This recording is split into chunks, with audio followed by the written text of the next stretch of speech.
আগাম আমাদের যা ফুয়েল আসতো তারা তো একই দলের সরকার এখন কেন্দ্র সময় হয়ে থাকে, সেখানে উদ্বেগের অবস্থা, কাজ, তারপরে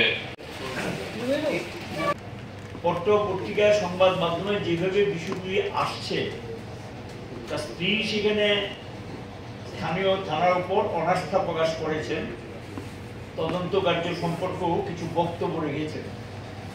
আমরা চাইব যারা প্রকৃত দোষী তাদেরকে ধরা হোক, এবং পেছন থেকেও যদি এগুলি কলকাঠি কেউ নিয়ে থাকেন সেখানেও যদি আইনে আওতায় তাকে নিয়ে আসা, এবং যদি সেখানে কোনো কেউ অপরাধ করে থাকে, অপরাধের সঙ্গে যুক্ত থেকে থাকে পরোক্ষ বা প্রত্যক্ষভাবে, সেখানে ব্যবস্থা নেওয়ার জন্য সরকারের কাছে আমরা দাবি জানাবো।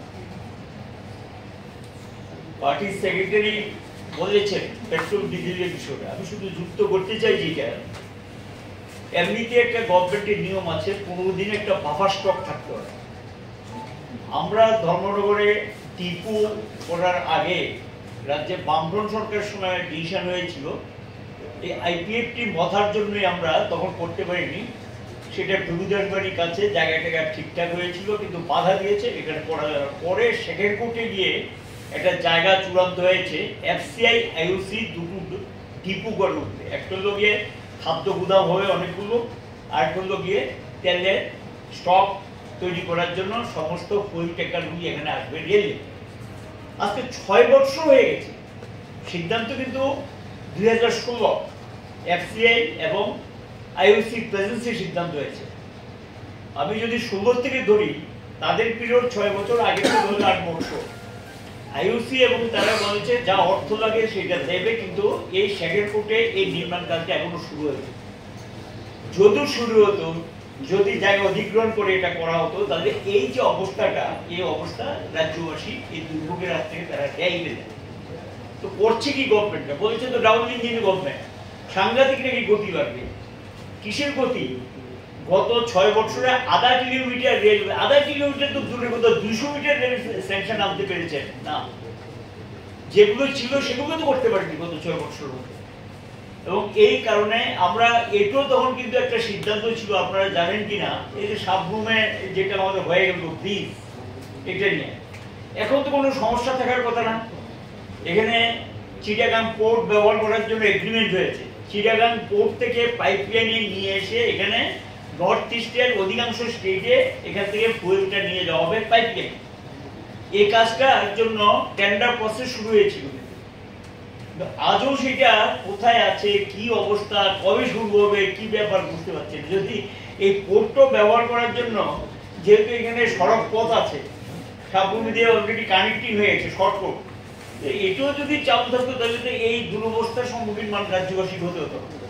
এই বিষয়গুলি কিন্তু সমাধান করার জন্য সরকারের দিক থেকে আন্তরিক কোনো প্রচেষ্টা আছে কিনা যথেষ্ট সন্দেহ আছে। যদি থাকতো তাহলে এত সময় লাগার কথা না, এটা সমাধান হতে পারত। সেম ফুডে এটা নিয়মই আছে, 3 মাসে একটা বাফার স্টক গড়ে তুলতে হয় মনসুনের আগে, বর্ষার আগে। এবং এই 3 মাসে বাফার স্টক গড়ার যে কাজটা, সেটা কতটুকু হয়েছে? কোথায় বাফার স্টক করবেন? নতুন ফুড গভর্নমেন্ট কয়টা হয়েছে?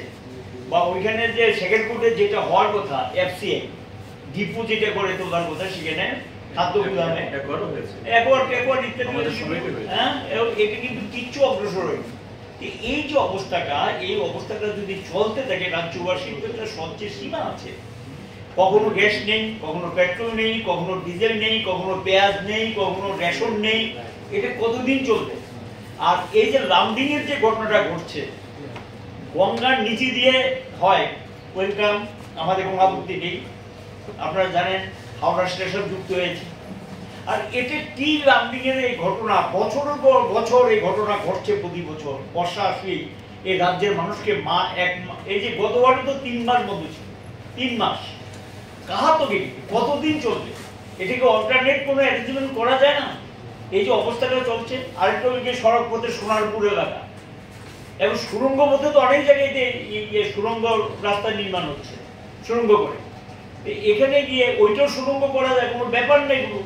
এগুলি সমাধান যদি একদিকে একটা মানে পার্মানেন্টলি সলিউশনের একটা ব্যবস্থা করে, আর টেম্পোরারি রাজ্যে যাতে একটা বাফাস্ট করে দিল তার জন্য ব্যবস্থা করলো। আপনারা জানেন একসময় আমাদেরকে সেই মেঘালয় দিয়ে সিলেট হয়ে এছাড়াও কৈলাসহর এবং আগরতলা দিয়ে আমাদের আনতে হয়েছে ফুড এই পেট্রোল এগুলি আমাদের সময় পিরিয়ডের কথা আমি বলছি।